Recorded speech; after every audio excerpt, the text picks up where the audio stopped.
This is the American Dream, Dustin Rhodes, son of a plumber, daddy, and you're listening to the Bob Culture Podcast.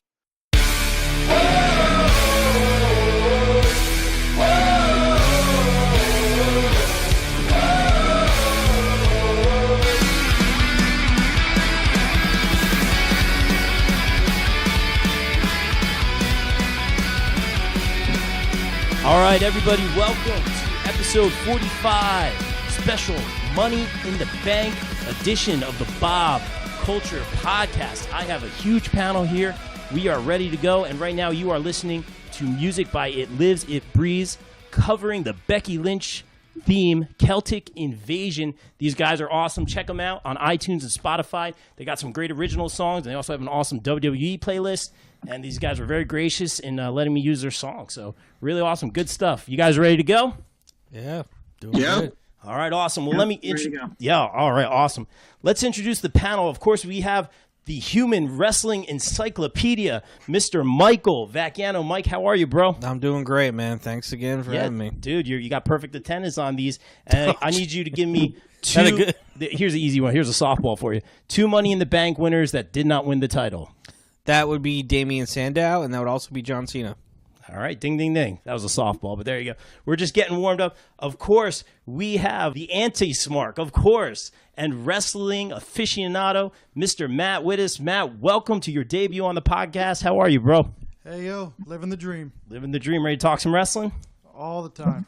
All right, and coming back to the panel from Jersey Campfire Productions, he's met, I'd say, probably about 80% of the wrestlers on the planet, Mr. Michael Camp. Mike, how are you, bro? Good, man. Thanks for having me back. Who was the last wrestler that you met? I met Holiday at Shine last week. I got you, man. Yeah, he's got pictures with everybody, man. And joining the panel, I'm very excited about this. Of course, he is a senior writer at thepopbreak.com, also the wrestling editor over there, formerly of WWE Magazine. Ladies and gentlemen, please welcome to the panel, Michael Dworkis. We'll call him Michael SD. Mike, thanks for coming on. How are you, bro? Doing all right. Thanks for having me. Pleasure to be here. I appreciate it, man, and I got to give you a shout, and hopefully you got some cool little tidbits and stories for us along the way. We're going to pick your brain a little bit if that's cool. You are the guy who actually predicted that Braun Strowman would pick a child out of the crowd. I've seen it in writing when we had our article about our WrestleMania predictions, and you were the guy who actually predicted it. Now, we had a real debate after this.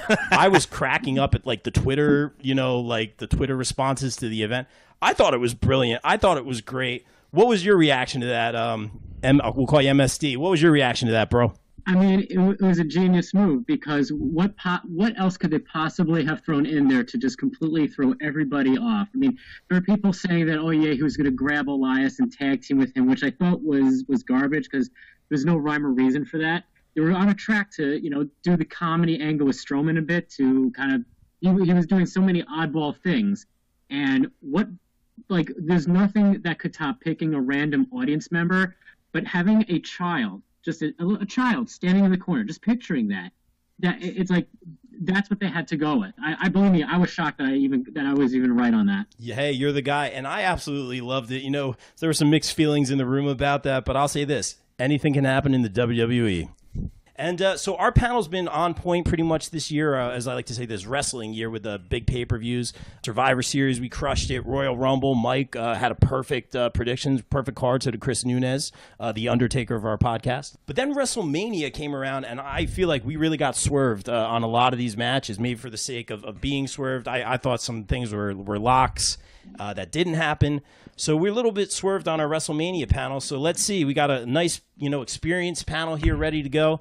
Let's see what we can do with Money in the Bank. You guys ready? Absolutely. Ready? Yep. All right. As always here, we like to start with the ladies first because we are gentlemen here on the Bob Culture Podcast. Of course, let's start. We're going to just go right to one of the main events here. The women's Money in the Bank match. Of course, we have Becky Lynch, who actually liked my tweet. Did I mention that to you guys yet? Oh, we saw. Really good. So Once or twice, I wonder who I'm picking. Charlotte Flair versus Naomi versus Sasha Banks versus Lana versus Alexa Bliss versus Ember Moon. So a really great match. I love the match on Raw, the Fatal 4-Way. Really stole the show. I was super impressed by that. Charlotte and Becky had a fantastic match on SmackDown the previous week. Lots of exciting stuff coming out of the women's division. I'm super excited for this match. MSD, let's start with you. Who do you think's going? What do you think about this Money in the Bank match? What do you think of the contestants or competitors? Not contestants, it ain't a game show. The competitors. They've got a lot of great talent in the match. I mean, the women's division has been pretty much killing it every time they're on the show. I mean, even when they're only mid-carding, even their mid-card matches feel like they could main event any show. I mean, the 4-way that we had on Raw, that could have been the main event of Raw. It could have been the main event of a pay-per-view. Absolutely. They're at a level that it's amazing to see that the level of their performance rivals that of the male competitors. It's great that they've been doing the Elimination Chambers. They've been doing all the marquee matches. And now having a second Money in the Bank match, really, it's come full circle. Now, what I'm hoping is we don't have a repeat of the previous Money in the Bank match where we had a non-female wrestler enter the match and kind of throw things into a fray. But looking at the women we have, I want to go with Becky Lynch on this one. Love it. I could see arguments for some of the other ones. Lana would be like giving the Money in the Bank back to Carmella. Lana is not ready for it. Having her with the Money in the Bank would not be a good choice. I think they need somebody who's been kind of lying in wait for a chance to main event again, and I think Becky Lynch is due. Interesting. I'm not going to disagree with you. Matt, who do you got? Who do you think is going to win this match, or what do you think of this match? As mentioned before, this would really be a great shot in the arm for Becky. Agreed. And they've done more story-wise with Natalya leading up to this. But she did to get the Kiss of Death win on the Go Home show. So it's most likely that's going to be to throw off our scent probably. And I certainly like to see Becky win this one. Wow, Becky across the board. Camp, I know you're going to throw a curveball at us. What are you thinking over there, Camp? Oh, I'm definitely throwing a curveball. Yeah, I knew it. First of all, I agree with the other Mike that the women's division has been stealing the shows, and it's been pretty awesome. I'm gonna throw the first pipe bomb in this too, because I think the women's briefcase has to go to Raw because there's no world champion. So I mean the men's briefcase can't go to Raw because who the hell would they go after? Excellent point. Excellent point. So I'm gonna go with Alexa Bliss. It sounds kind of like easy to pick her, but I feel like they've been kind of holding her down the last couple of weeks, making her look weak. Getting out of these matches, like getting quote unquote injured, and I think it's to kind of let her have another spark. Okay, I could totally see that. I can't disagree with that. Vac, who do you got for this match? I think I know, but go ahead. This is a tough call for me. I mean, I would obviously I'm with you guys in the fact that I love Becky Lynch and I would love to see her win. I don't think it's going to happen though. Alexa Bliss, totally. If she wasn't champion yet, I'd see totally because that's like her character would totally get that briefcase and steal it. But I'm actually going to go with Sasha Banks on this one. Wow, didn't see that. Did not see that coming. I'm going with Sasha Banks. I mean, yeah, granted, Money in the Bank, Sasha Banks, whatever. But it sounds cheesy. But I don't know. I'm ready to see Sasha Banks go off and be full heel. Money in the Bank generally favors heels, and I just think that I'd like to see her go off and finally do something with it and finally just go all cocky and arrogant and everything like that she's so good with at NXT. So I'm going to go with Sasha Banks. All right, cool. So we had a lot of Becky's. There's a couple curveballs across the board. I'm going to do kind of my little process of elimination thing, like I did with Survivor Series. It actually worked out pretty well. It did. It did. But anyway, obviously I'm going to go with Becky on this. She's been a little bit under the radar lately. I've been expecting big things from her. The fans have just been behind her constantly, no matter what her record's been lately. Oh, yeah, and she liked my tweet. Might have mentioned that. Just saying. We're going to go Becky Lynch on this one. Charlotte, I could totally see winning. There's just so many ways they could go with that, with the cash-in. Her record speaks for itself. Naomi's been on a hot streak. Really, really hot streak since, 2 WrestleManias ago, winning that Battle Royal at this WrestleMania, winning the title at Mania. She's just been on fire. I think we're going to see some sort of interesting or expanding on that storyline with Lana and Rusev, with the Usos. I think maybe we might see the Usos against each other at some point, just because they haven't done that route with them yet. Sasha, I could see anything happen, but I think we're going to see her fight Bayley. Lana, I don't see it. The only reason I would see that happening is if we did a Mr. and Mrs. Money in the Bank, which would be very interesting, but I don't see it happening. Alexa Bliss, I could totally see it. Ember Moon, she's just getting started on the main roster. Yeah. Love Ember Moon. I'm a huge fan. I just don't see it happening. Yeah. All right. I was originally thinking Ember Moon, and then I kind of felt like she was the one pushing down Alexa, so that's why I kind of went with Alexa. No, man, I could. You can imagine Alexa walking around with that briefcase, rubbing it in everyone's face. Can't see Ember walking around with that briefcase. It will clash with the hood and the gown and the red eyes and everything like that. It doesn't fit her. Clash. Because we have fashion sense here on the Bob Culture Podcast. That's right. That's right. However, That's right. You really can see Ember pulling the Eclipse off a ladder at some point. Oh, ding, ding, ding, ding, ding! I love it. Now there have been, and don't discount Naomi's high, flying ability. She's going to do. She'll something. go for it. Yeah, she'll pull a dive. And especially at that match on Raw, they were all going for it. Throwing caution to the wind. Obviously, they really dropped the ball last year with the Women's Money in the Bank so badly that they actually redid it on the following SmackDown. There's been rumor. There's a bunch of rumors about everything about this pay-per-view. There's rumors about Ellsworth possibly coming back. Please don't do that. Nothing against him. We'll see him at Boardwalk Beatdown, as a matter of fact. Only if he comes in and tries to get the briefcase and all the women just push the ladder over and he falls on the outside and beat the crap out of him. All right, I'd be okay with that. Just as kind of like it's just kind of like to acknowledge last year and to kind of be like, nope, get the hell out of here, and that would be a nice moment. Yeah, yes, for sure. All right, let's move right along here. Let's go to Big Cass versus Daniel Bryan. Again, kind of a repeat match. I was at Backlash. I saw it. I'm glad Daniel Bryan won on this. My first question to you guys is, what do we do with Big Cass here? I don't see it. He's the big guy. Daniel Bryan's a small guy. It's been done. I think putting him in the suit is the right move. I think Mike had said in the past, maybe give him more of a JBL kind of something. He needs something though. I'm the big mean bad guy. He needs a gimmick that's new and different and fresh. He needs something about him. He needs something just that stands out, and you can't teach that. Sorry, I had to get that in there. All right, Chief, I know. Boo. All right, Camp, let's start with you, man. What do you think of this match? What do you think of Big Cass's kind of gimmick or lack thereof, and who do you think's going to win? Yeah, I think this is pointless. Maybe like I don't want to say a bathroom break, but kind of like a breakup. It's probably between like 2 big matches.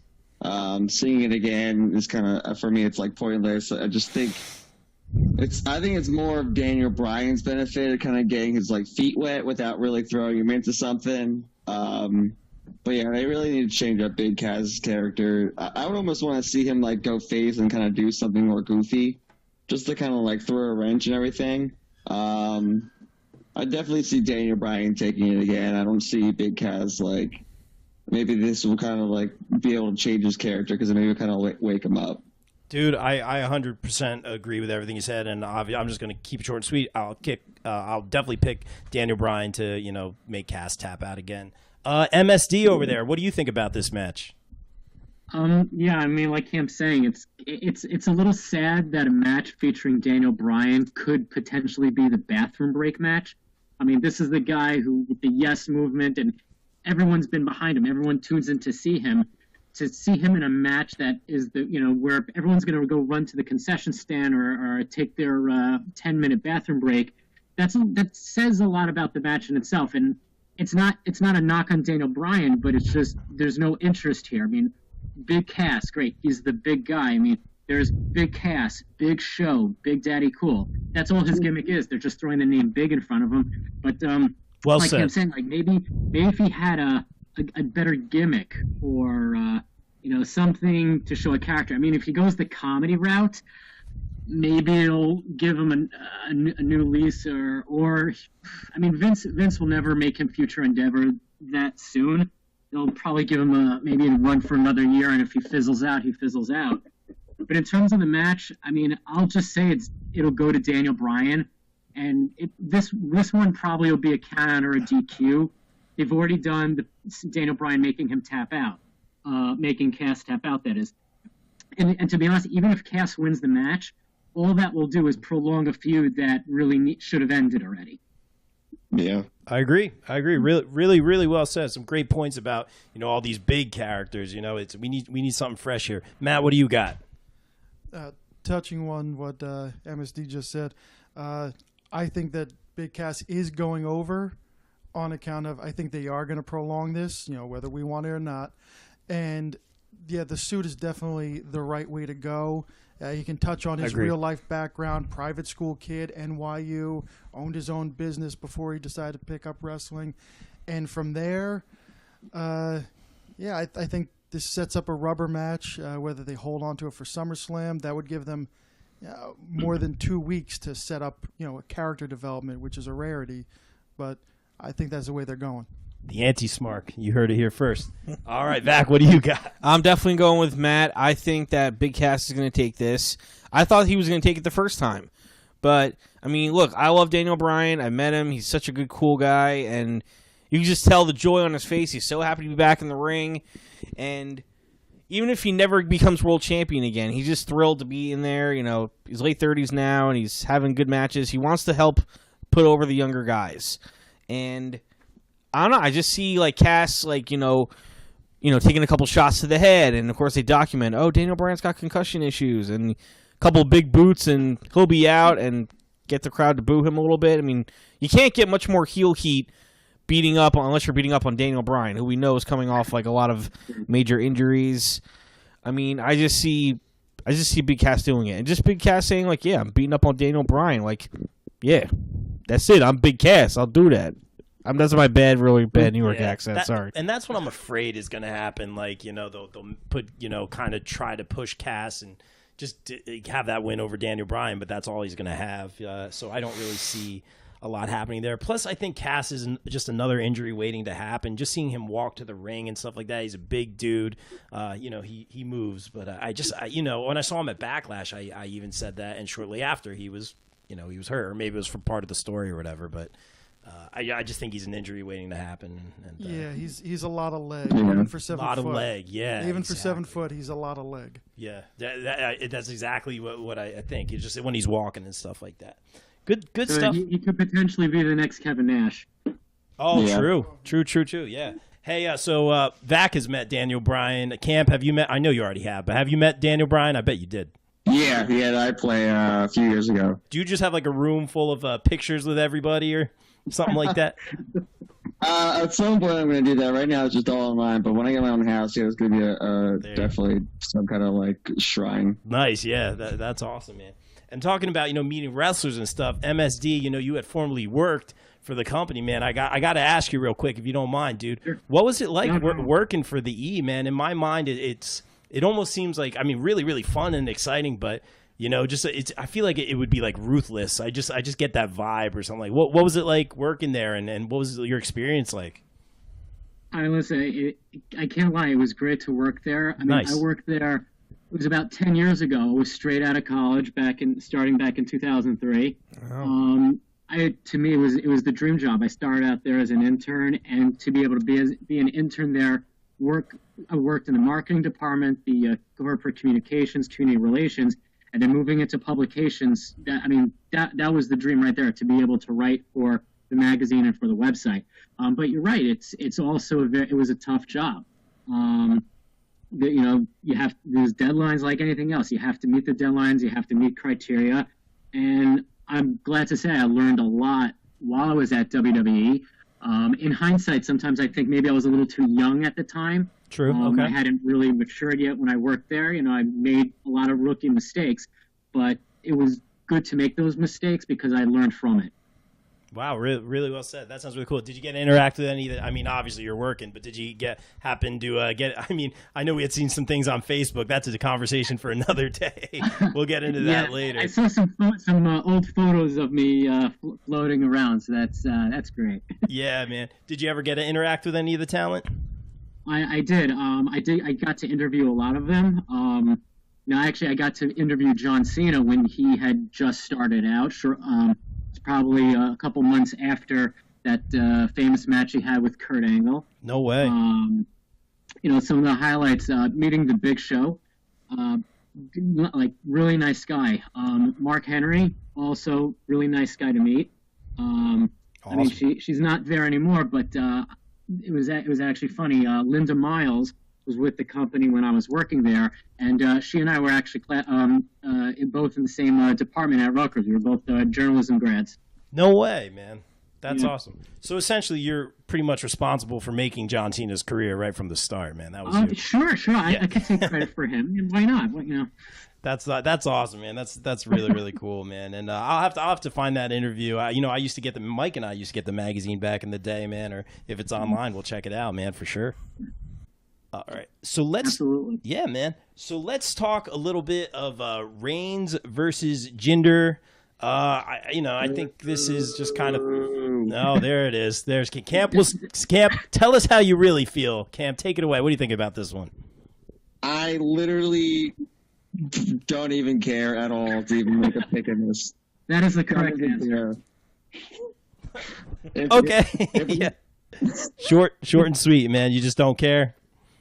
Just literally don't care. Okay, That's hey. not a bathroom break. That's just absolute crap. That's the actual bathroom. we keep it real here. Vac, what do you got? This is not really something I'm super excited about either. I mean, but I'll just say since we are doing picks, I will do picks. I'll say Reigns. Done. We can move on. I'll second that. Yeah, Reigns. I feel like this is kind of a placeholder match until Reigns gets something bigger. Obviously, a way for him not to be in the Money in the Bank, which I like. But this is a Monday Night Raw match. Go ahead, Matt. Yeah. Matt, what do you got? This is obviously a case of let's keep these two faces in people's minds match, and the here's a pay-per-view paycheck for being good soldiers match. Not a lot of people are caring about this. They did not put a lot of work into this story-wise, and I'm a big defender, a big advocate, if you will, but Roman Reigns definitely seems to have checked out since WrestleMania. You can see it in his body language and when he's out there. Frustration, maybe. Yeah. So interesting. You see a lot less of it. I think he's going to go over just to hold that place and keep them both, again, in the consciousness, keep them both from falling down the card. Yeah, for sure. And, we can definitely get into this Brock Lesnar situation in just a minute. Maybe he's frustrated. Technically he did win the, that cage match at the Greatest Royal Rumble or, it's interesting, but maybe he is a little frustrated. That's a great point, Matt. MSD, man, what do you got for us? What do you think of this one? I got to go with the bathroom break. This is the bathroom break, the concession break, the smoke break, the taco break, whatever other breaks you can think of. It's the problem is, and I alluded to this in my Monday Night Raw column from this week, is that they're doing it again. They're going back to the drawing board and they're recycling what they did before. They're keeping Roman Reigns on the back burner a little bit. They're mid-carding him. They'll have the occasional tag team with Seth Rollins just to get the crowd cheering for him.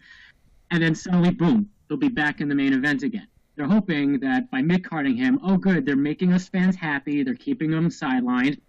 And then they're just going to spring him on us again. Look, if he ends up main eventing WrestleMania next year, God help us all. Yeah, I got you. No, not a lot of love for Reigns on this panel. Yeah, and the problem is, look, he's a guy when it was just the Shield, I wanted to like him. He was the big bruiser. He was the big guy. But then they decide, hey, we're gonna there it is again, the big dog. They're using the word big again. Yep. So he's the big dog, and they forced him down the throats of the fans faster than they did with John Cena, and that, and that's not going to do well. And so that's why I can understand when you're saying that maybe Reigns is frustrated. His body language says he's not really into it. Well, of course, he's not into it. He got put into a position where not even the 10-year-olds like him, not even the 6-year-olds like him. Nobody likes him. Yeah, it's it's a good point, and we've literally used those words on the podcast several times. Forced down our throats. Nothing against Reigns. I liked him a lot better when he was kind of, I always say less is more with him on the microphone. The strong, silent type. He's had a few good promos, but again, it was more of those one sentence. He's totally talented. I think he's very talented. I like the drive-by kick. I love we busted out once in a while the dive to the outside over the ropes. Yep. He can do that, and. He could have been somebody who could have naturally developed and evolved in the company, but they just were so, once the stable split up, they were so quick to rush him into the main event. I agree with that. I just think he, in my opinion, less Superman punches during matches, like 1 or 2, and just talk less on the mic, and then I think he would do better. But it's going to be hard for him to see. I mean, Cena still gets booed, and Cena's reinvented himself a couple times over. Yeah, with all that being said, I'm still gonna pick Reigns for the match because look, Jinder Mahal, he's been there. He was on top for a while. He's had his day. He's had his 15 minutes or 15 days in the spotlight, and Mahal's gonna be fodder for a while because they're gonna find there's really not much left for Mahal to do now because I don't see a 3B reunion happening anytime soon. No, so I gotta give it to Reigns. Yeah, I gotcha. Hey, man, I agree. The Anti-Smark over here has some words. Go ahead. No, it's like everybody's saying, very early on they just decided that this is, and one of the things that everybody harped on, this is the next John Cena, or he's the next Rock, and if anything, he's a guy who should have been the next Randy Orton. True. This guy being off on the sideline and then coming in, whether it's a heel or a face as the opponent, just making him look dangerous, keeping them quiet, and how much more sense would this have made maybe a year and a half ago or last year's SummerSlam if it's Roman holding up the title, I'm wrestling royalty, and Jinder Mahal is the guy trying to work his way up with the I just barely got big back in here, I've been working my butt off. That's your underdog. If the roles were reversed a year ago, who knows? No, I hear you. So, but do we have pretty much Reigns across the board? What do you guys think? Yeah. And Matt had a great point. Maybe he's frustrated too. He got shoved down our throats, and then it looked like he was a lock to win the Universal Championship. Obviously, I don't want to get into this too much, but real quick, I'll get your guys' thoughts on the CM Punk versus Brock Lesnar thing. I kind of think apples and oranges. If anything, it's just hindering the newer talent from getting to that belt. As Camp, I'll let you lead off here because I know how you feel about that belt not being on the show. I think we all agree. What do you think about this whole situation? And I know you're a Punk guy too, right? Yeah, I'm a big Punk guy. Well, first of all, 2 different belts. Second of all, it's absolutely disgusting the way Vince just decides to kind of write off or anyone that pissed him off, just kind of smashing the records. He did, he's trying to do a Demolition's record. He's done it to almost everyone. He did to AJ Lee's record. He just wants to get anyone that pissed him off. That's not with the company anymore. He just wants to erase their record. And this is just disgusting. If you look at the stats, Brock Lesnar defended it 4 times and CM Punk defended it 50 times or something like that. It's ridiculous amount of numbers, and just to say he broke a record by the days, it's deplorable. Yeah, deplorable. There's the word. MSD, what do you think on the subject? Yeah, I have to completely agree. I mean, for a company like WWE that prides itself on promoting records, streaks, wins, I feel like in the past couple of years, like you said, they've just demolished all of them. I mean, The Undertaker, who was undefeated at WrestleMania, suddenly has 2 losses within less than 5 years. They break Punk's record, the tag team records. It's suddenly it has to be a new era, that everything from the past era has to be washed away. And with the Universal Championship being absent, and this was the Raw title, Raw is supposed to be the flagship show with no main event title. So now the either the Intercontinental or the United States Championships gets elevated in that way. And to be honest, I was fine with that. I was fine seeing these mid-card titles. But then, oh wait, here's Brock Lesnar with the Universal title. Oh my gosh, it's the Universal title. Let's talk about the Universal title. I'm sorry, no matter how often Michael Cole or anybody or Corey Graves tries to push the Universal title, I don't buy it because it's with a guy who's barely with the company. Wow, well said, man. Some strong feelings here, Matt. What do you think? Now I know you're a UFC fan as well, right? Oh yeah. Yeah, so Long time. you know Brock Lesnar, follow Brock Lesnar for a while. What do you think? Well, part of the problem was that belt did need Brock Lesnar. That is not the Harley Race, Hulk Hogan, Terry Funk, Ric Flair belt. Doesn't have that lineage. It needed a shot of legitimacy. That's what Brock Lesnar gave it, but it lasted too long. And the idea of having that name there and him cementing his value to the company, he was able to finagle himself more of a contract and a longer reign, and everything else has suffered as a result. There is no upper card on Raw right now because nobody's getting near that title. Wow, really? So well, you guys are all knocking it out of the park. Really, really well said. Follow that, Vac. Go. What do you got, man? Very little. Yeah. But I'm just going to say that, CM Punk's record, say what you want about him, but, I mean, yeah, he was defending it every pay-per-view, defending it on Raw. I mean, yeah, in all sorts of stuff and everything like that. But Lesnar, 10 title defenses in, 15 months. It's just... Deplorable was the word. I'm not going to say deplorable. I'm just saying, you can't compare both records because, people look back on it and they're like, oh, well, Brock Lesnar kept it that long because he only defended it so-and-so amount of times. I gotcha. I mean, I know, yes, it is. It is scripted, but I mean, I don't know. I'm not a fan of it. I mean, Brock coming back and having these great one-on-one exhibition matches, like dream matches, quote-unquote, is fine, but you can't hold the belt this long and only be there, 6 or 7 times a year. Can't happen. Go ahead, Camp. I actually have the exact stats. If you want to. Hey, man, you guys are experts. Let's make it legit. What do you got, man? So CM Punk had 141 title defenses with 110 on live shows, 12 pay-per-views, and 9 on Raw and SmackDown. Compared to Brock Lesnar, had 10 title defenses. Ooh, it hurts. 4 live shows and 6 pay-per-views. Never defended it on Raw or SmackDown. Wow. Yikes. I mean, say no more. I think that's a good place to end it. I mean, the fans aren't happy. If you got the title, it's not on the show. Like Camp always says, what title? Brock Lesnar? Who's that? All right, well, let's talk about happier things. Let's go to a fan favorite. Of course, we have Asuka versus Mela is Money for the Women's Championship. We're going to start with Vac over on this one. Who you think? Is Mela retain, or is Asuka going to start winning again? Mela retains, but by count out or disqualification. There is no freaking way I see her beating Asuka straight up. No question.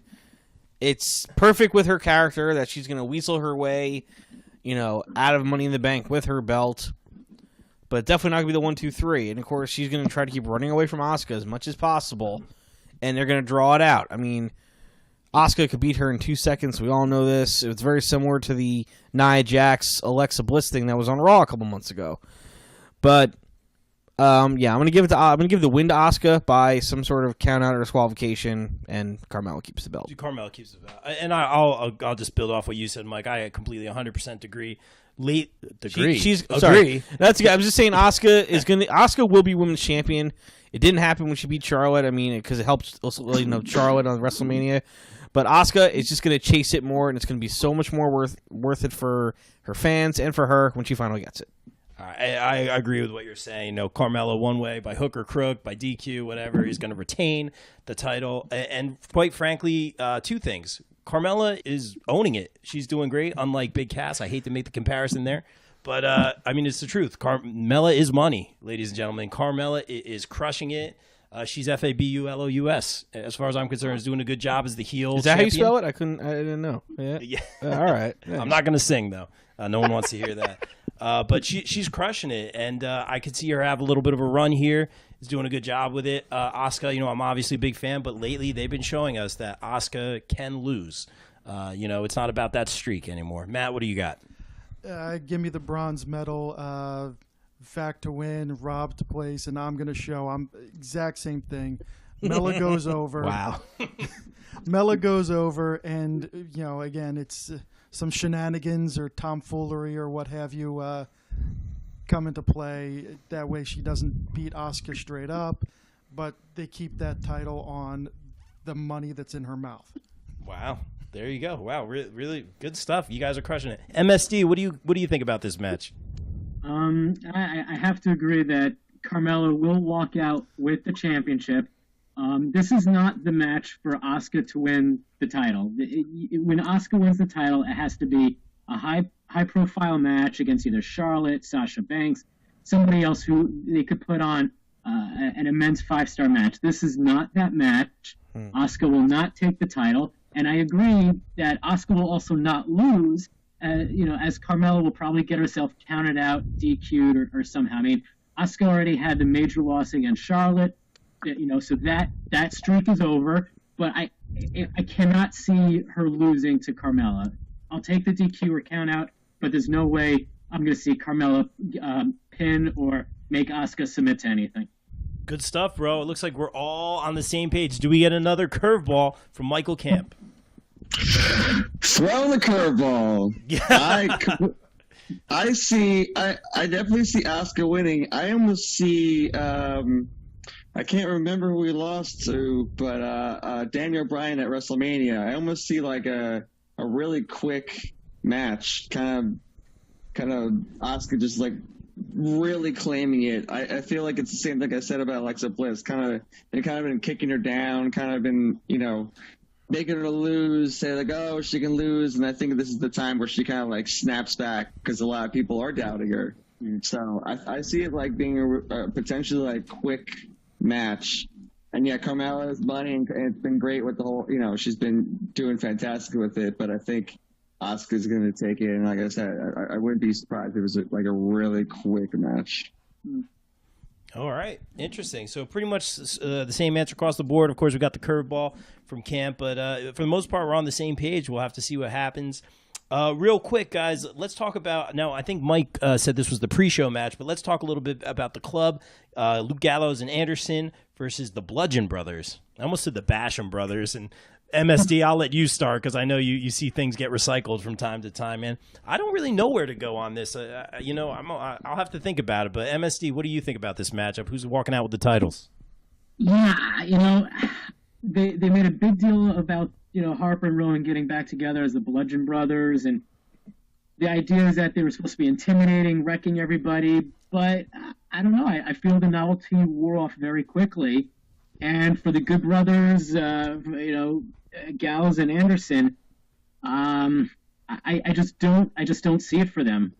It's like hey, here's 2 tag teams, let them fight, and because it's on the pre-show, it kind of devalues the championship aspect of it, I think. I'm going to go with the Bludgeon Brothers to retain.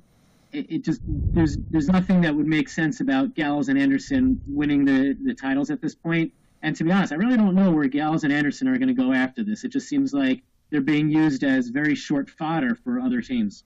Yeah, no, I'm pretty much on the same page. The only thing that I could say is maybe they would have them win, but again, being on the pre-show makes me think less that they're going to win. Like a lot of people are saying on social media, the Bludgeon Brothers, great wrestlers, terrible gimmick. Yes. It's kind of old school. I gave it a chance. I'm like, oh, maybe this will be cool. It's old school in a way, but again, kind of recycled. I don't really get the hammers. But whatever. The only reason I would see the club possibly winning is maybe if AJ retains. We'll get to that in a little bit. The club has the belts. We get some sort of comparison to the Bullet Club, which is essentially what the club was, with the height of them, on the internet and the popularity of the Bullet Club and the independents. Maybe some sort of comparison there. They just advertised a video game tournament. WWE legit advertised this, where it's the Young Bucks and Omega versus the New Day in a video game tournament. WWE actually addressed that today, which I thought was very interesting. No kidding. I didn't hear about that. Wow. Some interesting stuff. They're a little bit more open-minded. So that's the only reason I can see. But I'll stick with you, MSD, and I'll just say the Bludgeon Brothers to kind of develop some sort of dominance with them. I don't know. I say that with no confidence. Matt, what do you got? Like you were saying, both teams good in the ring, but there's zero emotional investment in this. It's an afterthought. There's no storyline made up here, and maybe, just maybe, this opens the opportunity for the Bludgeon Brothers to make a wardrobe change. That's about wardrobe change. Ding, ding, ding. That's the biggest thing that's holding them down. That's the big knock against them so far. I got to start giving you guys what we're going to do one day on the podcast. We're going to do like an around the horn. I'm telling you, I'm going to mute you guys if you say something stupid. Let's face it, I say most of the stupid things. I'm going to give you points. Matt just got 2 points right there. Is that going to be the Stephen A. Smith Award or something like that? Yeah. Vac, let's go to you. I agree that, there's not really a lot of emotional investment in here. I'm still somebody who believes the Usos should retain those belts at Mania only because the Usos deserved it and they were, been incredible. But now that, it is what it is now. Harper and Rowan have it, who are also, besides their gimmick and their clothing, is our very good team. They were in the Wyatts. They were fantastic. And this match was kind of thrown together. I just think it's cool. It's interesting that there's going to be 4 brawler-type guys duking it out.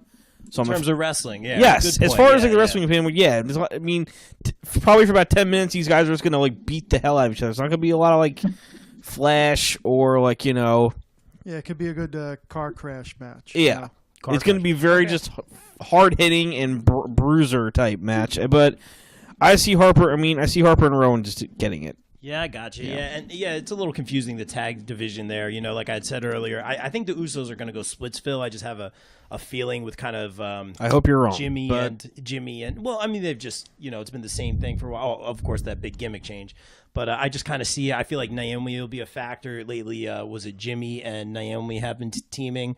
So I kind of just see something going on there. We'll see what happens with that. Just in the back of my mind. Camp, let's get to you real quick. Your thoughts on this SmackDown tag title match? I'm disappointed that it's on the pre-show. First of all, if there's other really bad matches that could be at the pre-show, it kind of again puts the SmackDown tag team titles as like a bad light. I think it's gonna be like a really good match. I'm actually looking forward to it.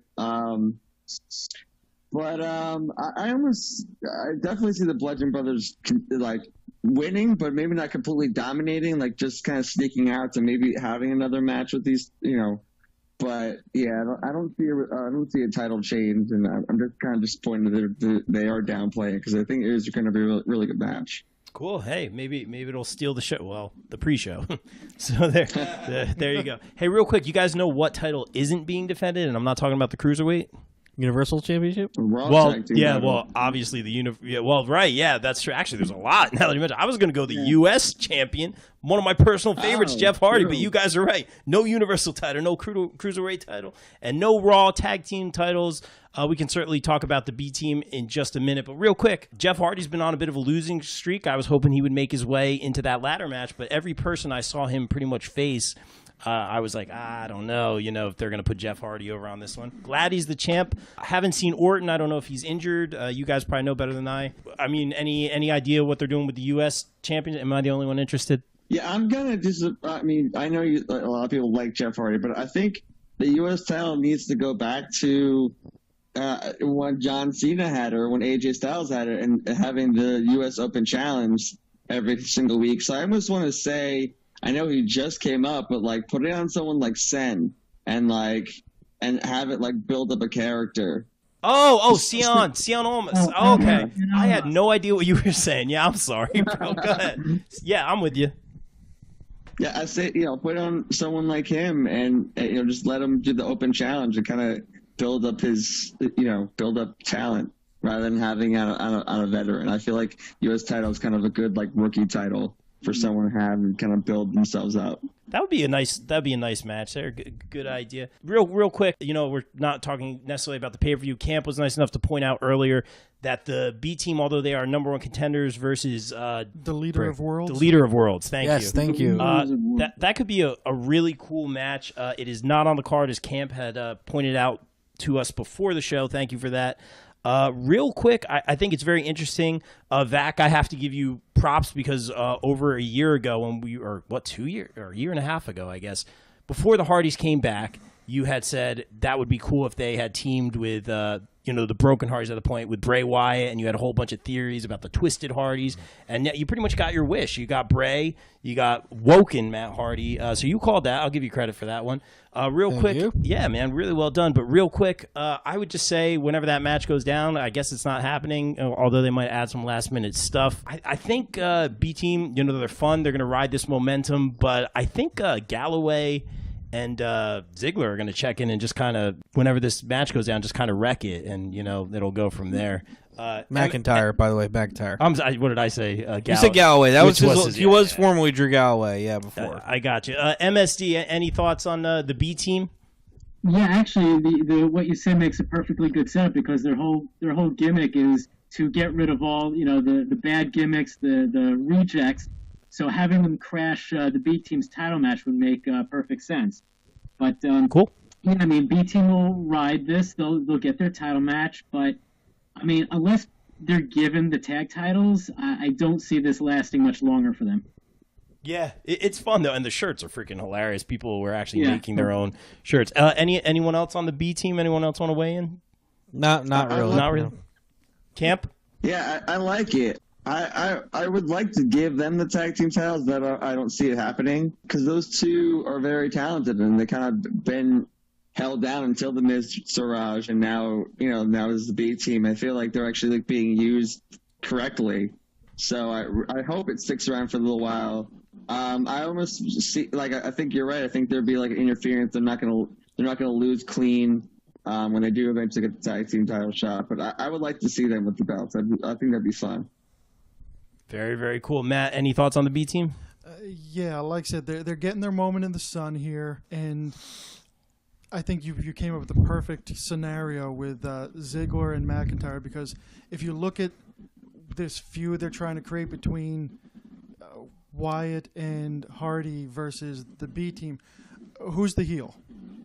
Who's going to get booed? Are you going to turn people against the Woken gimmick? Not happening. Or are you going to just try and beat up on the B team a little bit more, which is, as we've learned, is a great way to get people on that team side in this day and age. So, yeah, there's got to be an option C, and I think Rob picked a great one. Hey, 2 more points for Matt. I like the way you think. I will go off and say that. I mean, you had your chance. No, I'm just kidding. Oh, all right. No, McIntyre and Ziggler, if they get involved, yeah, I'm all about that. And I did tell Matt earlier, love their finisher, the Claymore kick zigzag combo. It's nice. It's just very smooth. Cool. All right, now it's time to talk about what may be the marquee match of this event. If you look at the ads, you're following social media, this is the match that's getting the most hype. There's even been some speculation that this will be the main event of the night. I personally don't think that will be the case. I think there may even be a cash-in. We'll talk about that later. Of course, I'm talking about Rowdy Ronda Rousey versus the Raw Women's Champion Nia Jax. Obviously, this match has been hyped. I think I'm going to start a new segment here on the Bob Culture Podcast. I think we're going to call it Lock of the Night. I'm going to go, I did a Twitter poll earlier, and a lot of people picked Nia to win this one. I think it's a lock for a lot of non-wrestling reasons for Ronda Rousey to win. I'm going to go with this for my Lock of the Night, Ronda Rousey. Wow, yeah. Just a bold statement there, Cotton. But, gentlemen, what do you got, Vac? Go ahead. Well, that is very bold. I will give you that. I mean, if they want to get, if Lesnar is going to go back, they want to get some kind of legitimacy on one of their belts, it would be huge to have Ronda Rousey do it. I don't know. Part of me is, I know they're hyping up as Nia being very cocky with this a little bit all of a sudden, and yeah, maybe Ronda will. This has been a really tough one to call. I definitely don't think Nia is going to win, at least not straight. But somebody also talked about, you said a cash in. I mean, what better way for Sasha maybe to, if she does win the briefcase earlier in the night, to get some major heel heat by ruining this, huge marquee dream match, cashing in and doing what Rollins did several years ago. But it's tough to say. But I'll say, yeah, I'm gonna go with Ronda Rousey. I think she's the only one to benefit from this, one way or another. Like, she has to be the one to come out on top. Like, she's the one getting the push out of this one way or another. Matt, what do you got? Yeah, this is UFC fan too. Yeah, it's a very odd storyline that they put together, kind of switching Nia Jax from being this sympathetic character to a halfway to being the heel on this one. Natalia's involved, but peripherally. And I think if anything has shenanigans written all over it for this one, it's this match. I'm looking probably Nia to retain because of that. And as said, this is something where somebody wins the briefcase and they use it that night. And whether it works for them or not, it's not going to work for Ronda Rousey. It gives Ronda something to do after this. Interesting. Okay, MSD, what do you think about this matchup? Yeah, it's weird because, they made a big deal with Jax winning the title. They had a great build between her and Alexa Bliss. And now suddenly, Rousey is the number one contender. Out of nowhere, no warning. And yep. Excuse me. And it's the whole. I think it's the whole too soon thing. I mean, Rousey just got here. She hasn't been around that long.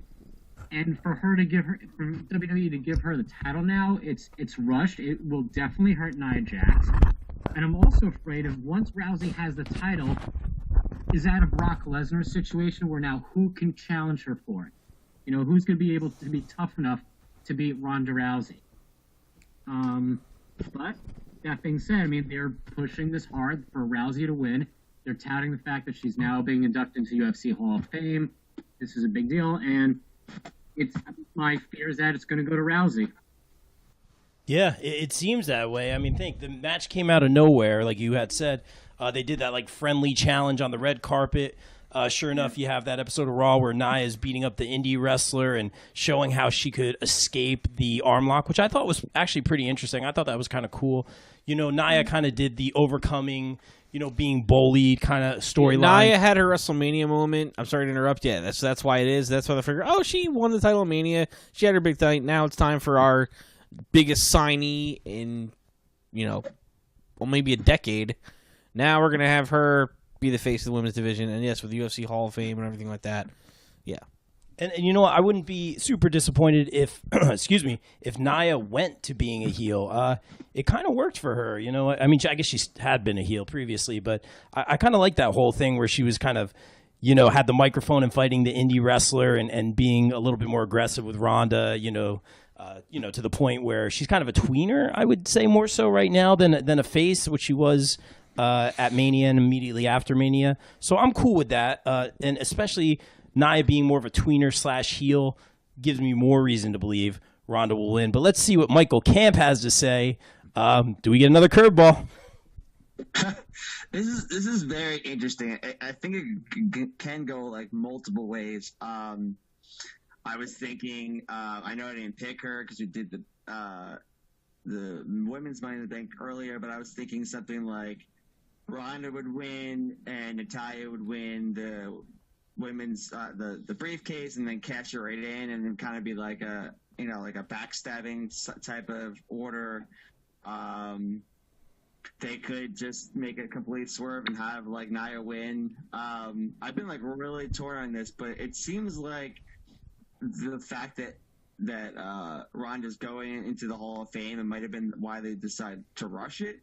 But also I heard that, in personal reasons that Ronda wants to have a baby next year. So it's almost like they want to have cash in the cow now, have a little, let Ronda have her title run and then she's going to leave. So I see Ronda winning. It's going to be something interesting, something with Natalya, some kind of swerve.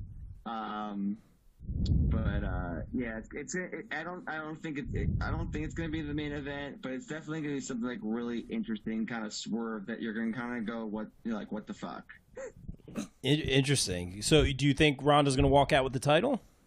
I do. I think they are rushing it because she only signed a 1-year deal, and I think they want to just give her the title and kind of have a run with it. But it's gonna be something like really interesting where it's not really gonna knock down Nia, and everyone's gonna kind of go like, what? Yeah. No, man, and like I said, I mean, we all pretty much said Ronda across the board. Lock of the night. There it is, ladies and gentlemen. All right, well, we'll see what happens. You know, the only other oddball thing I could think of is, you know, Natalya somehow working her way into the equation. You know, some sort of feud between Ronda and Natalya. But in any case, this Ronda thing is go, go, go. But the fans are behind her. You know, it's cool to see someone like that in WWE for sure. And, yeah, you know, I don't want to knock her mic skills. They're definitely getting better. You know, I don't want Ronda Rousey to come after me. She'd kick my butt easily. But, you know, other than that, she's got the crowd behind her. You know, I like I don't even want to say gimmick. You know, I like her steez, if you will. And, yeah, Ronda across the board, guys. Let's keep it moving. Yeah, Go ahead. Oh, I just want to say, like you said, she is getting the crowd over, right? So if she won, no one would really be upset with it. So it does kind of make sense. Totally. No, I'm with you, bro, 100%. And I think we're all on the same page on this one. Real quick, this is an interesting kind of feud. Sammy versus Bobby Lashley. You know, I think this is Lashley's like first big match since he came back. I think easily it's I don't even know if it's going to be a squash match. It depends how much time they have left. But I think it could be a good match. You know, some people say this even may be a match of the night candidate. I don't know. I did like that little obstacle course Sammy did on Raw. You know, we all saw where it was going, where, you know, Lashley runs the course, which was really cool to see. And yeah, man, and then you knew Sammy was going to jump him at the end, so that was pretty cool. The feud is kind of thrown together in a way, but I just think it's a nice way to get Lashley going, I guess. Matt, what do you got? Yeah, like you said, it seems like out of nowhere, suddenly Sami Zayn had a bone to pick with Bobby Lashley, and they're going to have a match over it. And like I said, this is his first big solo match, his first real feud since he came back. And I see Sammy selling for him left and right. It's going to show off, you know, his power and his athleticism. A lot of big holds in the air. Yeah, and let's face it, Sami Zayn doesn't need, a win to get himself over. He and Kevin Owens both have that amazing quality of, all right, whether I'm the heel, whether I'm the face, whether I win, whether I lose, whatever it is, I'm going to get my hook in. I'm going to make people remember me for this. So this is Bobby Lashley 100%. It's going to be a showcase for his return. I 1,000% agree with what you're saying. Vac, two of your favorite guys, you know, KO and Sami Zayn, you know, they're kind of on again, off again, on again, off again. Good guys, bad guys, you know, throughout the years, different organizations, all that stuff, man. So what do you think about Sami Zayn in this match? Well, you know what? I actually like that they're kind of Sami Zayn and Kevin Owens are doing their own separate thing right now. I mean, still being on the same show and still being heels. I like that Kevin Owens kind of unlocked Sami Zayn's like inner smartass in a way. And the glasses are great. Totally. Yeah. But you know, I think Lashley could one day be like an amazing monster heel. I mean, I know he's a little older now, but I'm just not a fan of this feud at all, and I don't see Sami Zayn winning not one iota at all. Bobby Lashley will take him out, and, you know. Done deal. Good. MSD, what do you think about this matchup? I agree that this isn't the way this feud was constructed wasn't the best, but I do like the fact that even though KO and Zayn aren't teaming together, that Zayn is still a heel. He's still running with the gimmick. It's working for him right now. I mean, some of the antics that for this feud didn't really resonate well. I mean, it seemed a little outright silly. But what I like most about it is that they're showing that, okay, Lashley's a big guy, but he's not a monster. He's not like Big Show. He's not like Braun Strowman, where nobody can knock him down. Sami Zayn was able to get the better of him. Sami Zayn, was able to blindside him after the obstacle course. It'll be a good match. That I have no doubt about. But I think Lashley will probably win, and then Zayn and Lashley will just move on to something else. Is it a horrible feud? No. Is it a great feud? Could have been better. But this will be a good stepping stone for Lashley, and for Zayn, it's just a big match for him. I 100% agree. Camp. I absolutely hated the build for this. I think it's been cheesy and boring. Most of the time, I kind of either fast forward or kind of leave the room. It's just been cheesy, but at the same time, I like that Sami actually has a storyline. They didn't just kind of let him fall behind, not getting in the money briefcase, not kind of, still making him a little bit relevant. I think the match is going to be great, which is great. It felt rushed. It felt just like, oh, we got to get these two doing something. But I definitely see like a stepping stone for Lashley. It seems like Sami Zayn's like the Bray Wyatt, just kind of puts people over. Not that Lashley needs to really put over, but it's kind of his like big return match, I guess. So I see Lashley winning, but I think it's gonna be a really surprisingly good match. Yeah, no, I think you're definitely right about that. So we got Lashley across the board, I believe.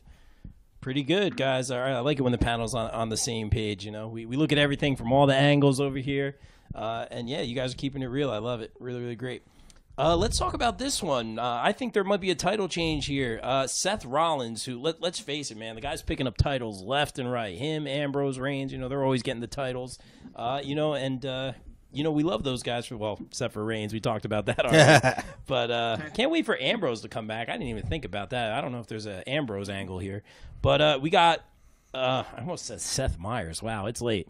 Seth Rollins versus Elias. I think Seth Meyers late. I got that. Yeah, there you go. Yeah. But not doing A material for Money in the Bank. But Elias, they love his gimmick, or I love his gimmick, and they're behind him. I think it's time to put a belt on him, and Rollins is putting on 5-star matches left and right, But he can get a belt anytime, this guy. I think it's time to put it on Elias. We're going to start with Matt. Okay, like you mentioned, Seth Rollins he's the A+ player right now. He's probably the number one guy in the company as far as everything together. His promos, his performance in the ring. It all comes together for him, and he's really having the time of his life right now. Elias is another guy who checks off all those boxes. He has a natural charisma. He's surprisingly athletic. He doesn't get to show it very often.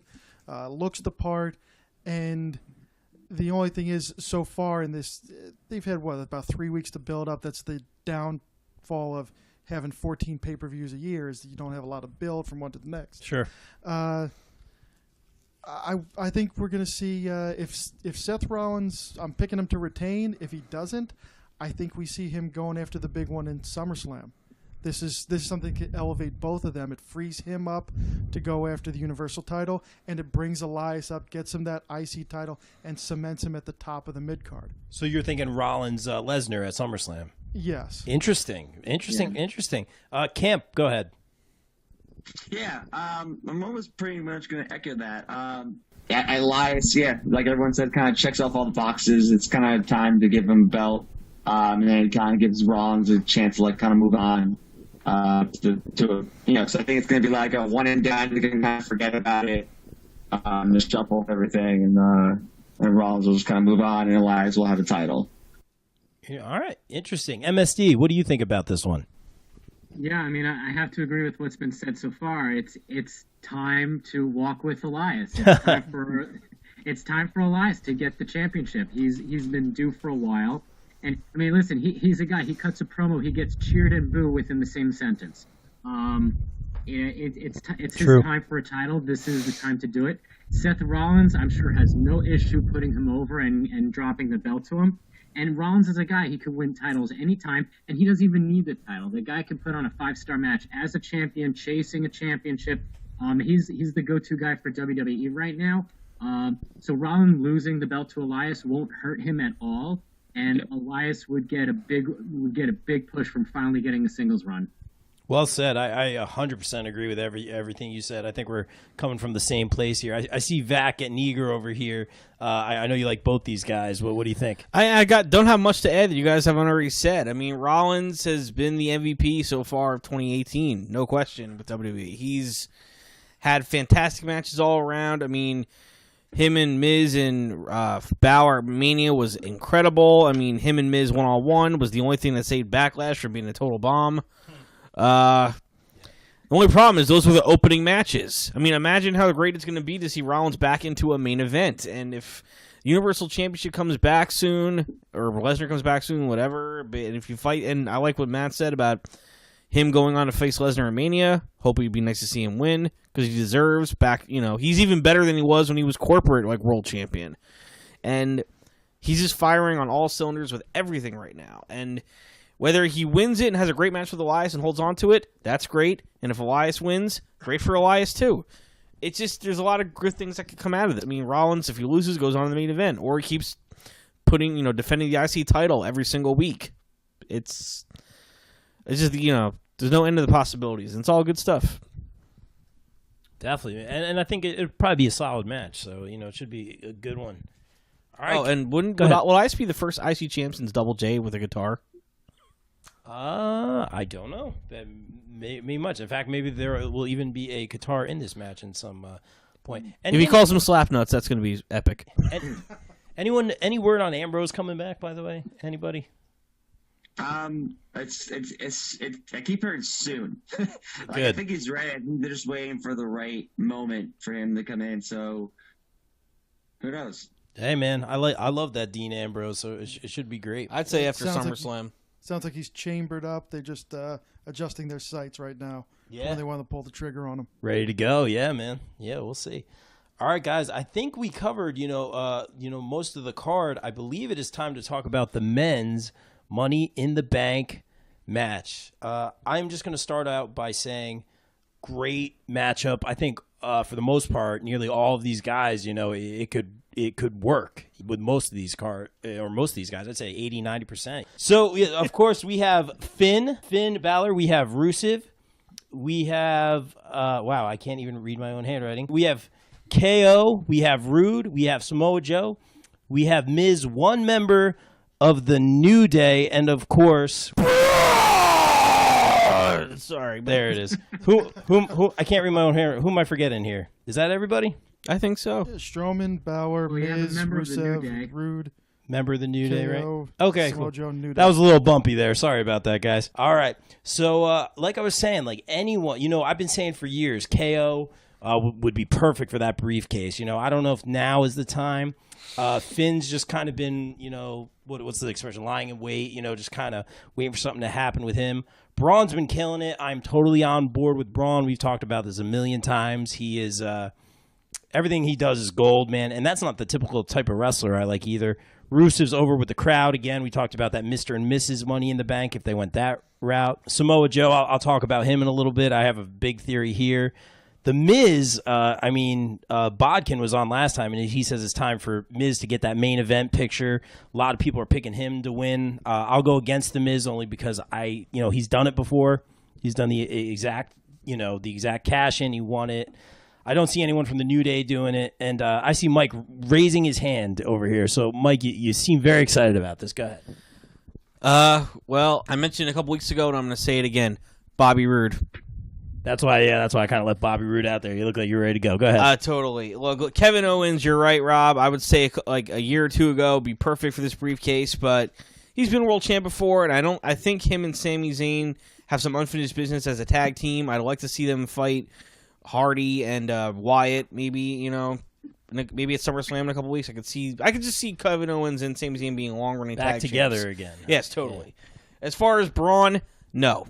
It's so everyone's going to gang up on Braun, take him out. I don't see Braun. Big spot. Yeah. That big, huge frame, they're going to push him over and take him out. No question. Miz has definitely earned being a second two-time Money in the Bank briefcase winner, and he's arguably better now than he was when he was a world champ, but I think now's the time for Bobby Roode. I mean, it goes with it. His whole thing, like, it pays to be rude. His old, gimmick, being that old school heel, having the briefcase. He needs to be a heel. He just needs to be a heel, and I think this is better. The scenario I've picture is, Finn Balor, who everybody loves. He's at the top of the ladder, about to grab their case. What happens to Bobby Roode? Maybe a low blow from behind, pushes him off, and sneaks in and gets the briefcase. But he'll be like, well, I'm just doing what was in the rules, and then just start acting slowly, very cocky, start wearing the suits, backstage. Yeah, I agree. Everything. Like, he's one note. It writes itself. Yeah. I mean, and Bobby Roode being a guy who's a 20-year veteran, he's close to 40 years old, and he's a very old school kind of heel. It all comes together. The briefcase has to happen. I could see him, if somehow Rollins beats Brock Lesnar at SummerSlam, or maybe even a month or so after that, people love Rollins. How good is it going to make Bobby Roode as a heel if he comes in and cashes right on him? I don't know. I think Bobby Roode is the way to go. I love Samoa Joe, and I would like to see it. And I wouldn't be mad if Samoa Joe won. And he could just easily come and lay somebody out and cash the case and be like, that's it. But I just think that fits the whole gimmick purpose. It's just can't be any better, wrapped up in one big bow kind of thing. Bobby Roode, done. All right, lots of guys to cover, lots of ground to cover here. MSD, I'm going to throw it over to you, man. What do you think about the competitors, and who do you think's walking away with that briefcase?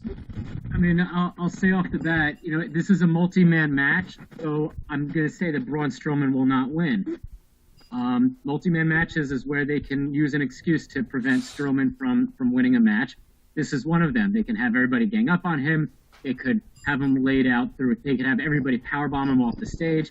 So he's eliminated from the equation. He'll put on a great show, no doubt about that. He's not going to win. It comes down to who's going to benefit from the bank.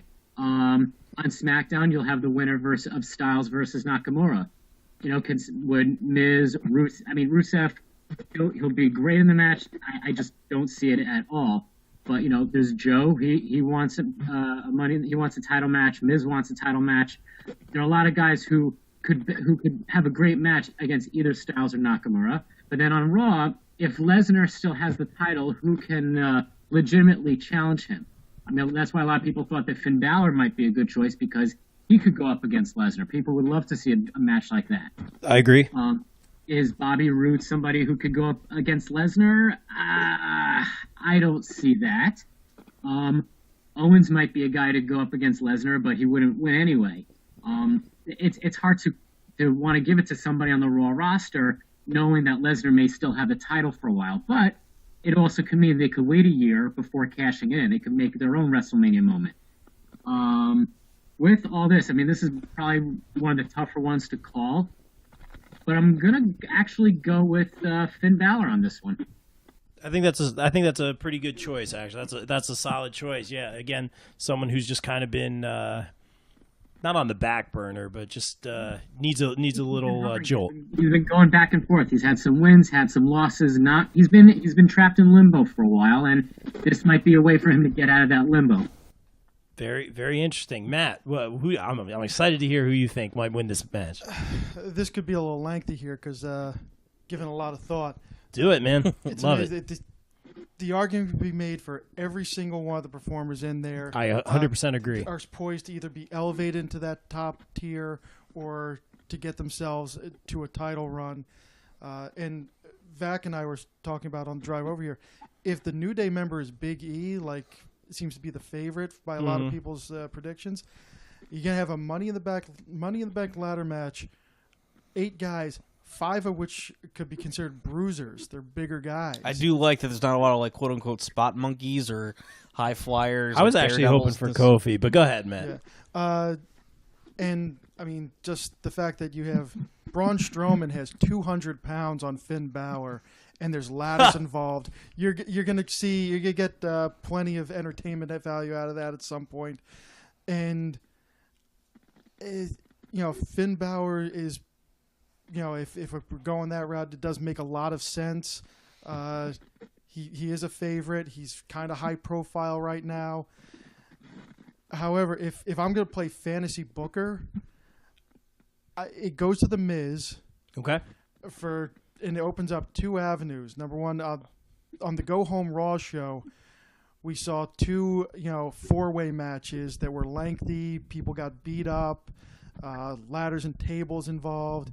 And if SmackDown wins both briefcases, it's kind of egg on the face of Kurt Angle for making those 4-way matches. Interesting. It creates storylines there, from authority storyline. Interesting take. Great matches, though. But go ahead. But with Miz winning, he gets that briefcase. And again, this is, my fantasy booking. He has that briefcase. He's going to cash it in on the real title, his title, the most important title, the Intercontinental title, breaks Pedro Morales' record, ties Chris Jericho. Wow. Swerve. He gets that unfinished business out of the way of being the greatest Intercontinental champion of all time. And you're going to see him every week to hear about it. Because, again, his is the real title. It checks out, man. That is a very interesting take. I did not expect to hear that tonight. Very, very interesting take. Let's throw it over just how I would do it. Oh, hey, man. Interesting. Let's throw it over to Michael Camp. I'm excited to see what you got brewing over there. Well, I mean, it's going to be someone from SmackDown because Raw doesn't have a title. So, should have saw that coming, yeah. I'm going with Smoke Joe. Based on the fact that, I know a lot of TNA fans have seen it, but I think an awesome match would be AJ Styles and Samoa Joe. So I could even see him winning it and not even doing normal cash-in, kind of doing the John Cena cash-in for SummerSlam and calling out AJ and just be like, it's my time. I don't need to cash in on someone lying awake. I'm going to call my shot and I'm just going to beat him down. So I could see Samoa Joe winning and then setting up him and AJ for SummerSlam. That's really interesting, man. What a perfect segue here, man, because you stole my thunder a little bit, but I'm going to go the different direction. To Matt's point, yeah, all these guys, man, I mean, for the most part, I could see, it working with this briefcase, But I have to go Samoa Joe. As Matt said, kind of my fantasy booking here. I'm going to go Samoa Joe because, let's face it, I mean, the guy held his own against Lesnar. Obviously, it was 1 F5 and it was over. But, he's choked him out a few times. He's fantastic on the mic. Probably one of the best guys on the mic. I wish I was as good on the mic as he is. He is phenomenal, very well spoken, and phenomenal wrestler. And again, not the typical kind of wrestler that I like, but something about him. I really like Samoa Joe. I see him winning the Money in the Bank. He needs something like that too. A lot of these guys do. But I think that's going to play into the next match. And I see a cash-in. I'm just going to say it now. I see a cash-in from Samoa Joe that night. It's a last man standing match, guys. It's a last man standing match. So I'm going to go the other way, Camp. I know you were saying he'd set up a match, which is real honorable and stuff like that. And I could see him going that way. But I think he's composed. He's calculated. I think he's going to win this match. And I see him, once that 10 count. And please don't let that match be a double count out. Please. AJ, wear a cup. First of all, wear a cup, AJ. But let's I think Samoa Joe swoops in on whoever retains or wins the championship, chokes him out with the Coquina clutch. Thank you. I knew I was going to horribly pronounce that. And I think that's a way for Joe to get the title. No one expects it. Man, that would be exciting. That would be news. That would be news. And that's the way I'm going to go. Yeah. Don't think there's a chance it's happening? Oh, all right. The crowd is silent. All right. It's out there. I'm trying to take it in a little bit. So, you know what? It's a last man standing match, man. I guess you'd be dumb not to. If you were on SmackDown and you win that briefcase, you would be dumb not to. So are we kind of segging into the last man standing match right now? Hey, man, that's the way I wrote it down. Well, no, a world title I don't think has ever changed hands in a last man standing match, and I don't see it happening now. Is that a fact? I don't think so. I mean, so many times, but I mean, its feud has been happening a lot, and like you said, there's been a lot of no contests and double countouts, double disqualifications, whatever, and it's been good. And I'm liking Shinsuke being a heel. I totally am. But if he's not going to be the belt from AJ, and I don't think it's going to happen yet, if he didn't do it at Mania or even the month after Mania, I don't think it's happening right now.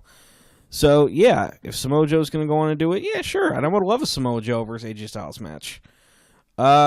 But as far as the world title match goes, I say AJ Styles. They just got too good of a thing going with him right now. Wow. All right, there it is. And we always pick AJ Styles on this show. So MSD, you haven't been on before, man. What do you think about this AJ Styles Nakamura feud / last man standing match / your thoughts on AJ Styles, man? What do you think? I love Styles. I mean, I followed him since his days in TNA. He's made a great WWE champion, and yes, I know Nakamura. He's been the NXT standout. NXT champion. People were hyped when he came up to the main roster, and I'm sure people were, little disappointed in how things panned out. I mean, I like the fact that he's gone heel. Not a big fan of the constant low blows. It's a little corny. Agreed. But I mean, listen, they've made it work. To call this match, it's a tough one because they've had so many matches and so much build up. It's almost teasing that okay, now finally Nakamura's going to win the belt. Now they're finally going to give it to him. But you know what? I'm calling AJ Styles. I think that your theory is probably right. I think that maybe somebody's going to get cashed in on. I mean, it would be an interesting tease, to say, hey, Nakamura's about to win the title, and then whoever has that money in the bank from SmackDown cashes in on him, preventing it from happening. But if that doesn't happen, I would say Styles will walk out as WWE champion.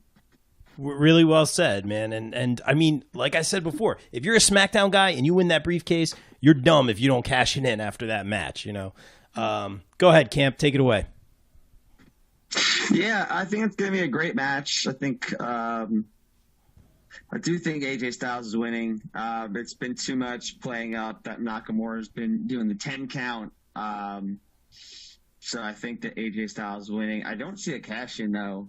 I know it does make logical sense with the last man standing. Just don't see it happening.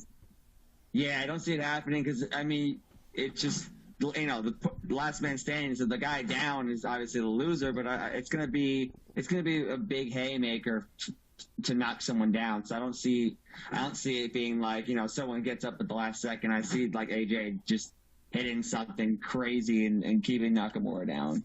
That's a good point. Yeah, I understand like a big spot where they're not even necessarily in the ring, and it's not like Joe will come out, drag him into the ring, and choke him out. But if they're all down, I know a little bit of wishful thinking on my part, but man, I would love to see that little shock of the night there. That would be awesome. Matt, your thoughts on Styles and Nakamura? Yeah, I'm going to echo the thoughts already put out that number one wrestling company in the world. Mine's like Pat Patterson back there, and they have two of the best wrestlers in the world, and they've built a feud over trading nut shots like it's fourth period gym class, week in and week out. But the storyteller in me wants to see, Nakamura go to his MMA background and hit a knee bar, hit a lot of low kicks to the point where AJ keeps trying to stand up and he just can't. His legs go out from underneath him, and he looks great in his defeat. He shows fighting spirit. But as everybody mentioned, AJ is not, he's doing everything he's supposed to do. He's on his game, so don't change horses. And I see it going the other way where he hits that calf crusher and holds it long enough that when Nakamura finally gets out, he's not able to get back up. Interesting, man. You guys really thought this through. This is really awesome. Too much so. No, yeah. Really too much so. No, it's great, man. You guys are doing a fantastic job. It's usually Styles, if you're on the Bob Culture podcast, you're usually talking about AJ Styles winning. I don't necessarily like the Nakamura heel turn. I don't see him right now this way. I don't see him winning the title in this sort of character. They've done some interesting things with him, but he really just has a lot of charisma, and I like him a little bit better as the good guy, Shinsuke Nakamura. But that's just my personal opinion. I'm obviously, like I said before, I'm going to go AJ Styles. I'm hoping for that big cash-in at the end. Real quick before we get out of here, and I appreciate you guys coming on, do we see any cash-in for the women's night of? Do you guys anticipate any cash-in on the other side of things, like night at this pay-per-view? I say it really depends on match order, which we usually don't really know until about half that's hour a great before. That's actually a great point, because with all the rumors of Nia and Ronda, headlining the pay-per-view or main eventing, that's actually a fantastic point. We might see a cash in from whoever Is wins. Natalia's injury as serious as been led to believe? Is it part of a trap in waiting? Interesting. ST, do you see any cash-ins from the women's side of things at the pay-per-view? Yeah, depending on match positioning, it could happen. I know I predicted Becky Lynch doing it, and that would be a shock because most people expect somebody to hold on to the Money in the Bank for a while. But if Jax and Rousey's an intense match and both of them appear to be winded, cash-in is not out of the question. Interesting. Vac? Exactly the same thing we said about if both matches, if like the Nia Jax and Ronda Rousey kind of go like a while and both look like it could go either way, yeah, I definitely could see a cash in because again it builds heel heat, for someone to come in and cash in and break up with a quote unquote dream match. So yeah, for the women, for that thing with the women's side, totally. All right, interesting. Camp. Yeah, I don't see any cash-ins, actually. I see both of them holding on to it. Easy peasy. I guess nice. No, I got you, man. Simple. Cool. Hey, guys, I think we covered all of it really, really, really thoroughly. I appreciate all you guys coming on. Of course, shameless plugs. We got to throw out those shameless plugs. Follow myself, of course, and Michael SD on popbreak.com. A lot of wrestling stuff and wrestling content on there from both of us. Obviously Michael Camp, Jersey Campfire Productions. If you're in a band, talk to him. He'll put on a great show. He's a great person to work with. Ask me how I know. Really great job. And guys, thanks for coming on. We're going to end the show with a little It Lives, It Breathes, just like we started with the Ember Moon theme. Gentlemen, thanks for coming on. We'll see you next time. Peace. Thank you. Thanks. Peace. Woo!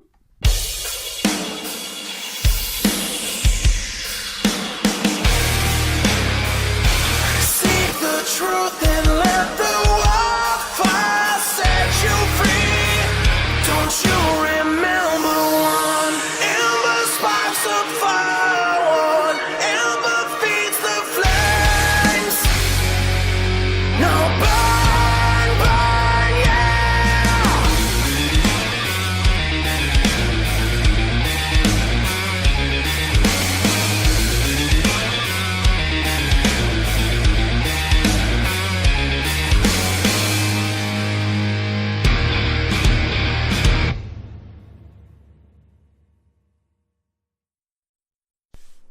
Hey guys, thanks for checking out this episode of the Bob Culture Podcast. Don't forget to support the show on patreon.com/Bob Culture Podcast for some great incentives. I'd like to give a shout out to my patrons Jay Crow, Shannon Cruz, and of course Mike and Michelle Vermillion from Sledgepad Innovations. Sledgepad is the bass drum dampening system used by national acts like Pink, Goo Goo Dolls, Cher, Collective Soul, and a whole bunch more. Check them out at sledgepad.com. And of course, if you're a fan of the show, please subscribe on YouTube, check us out at podbean.com, and leave me a review at iTunes.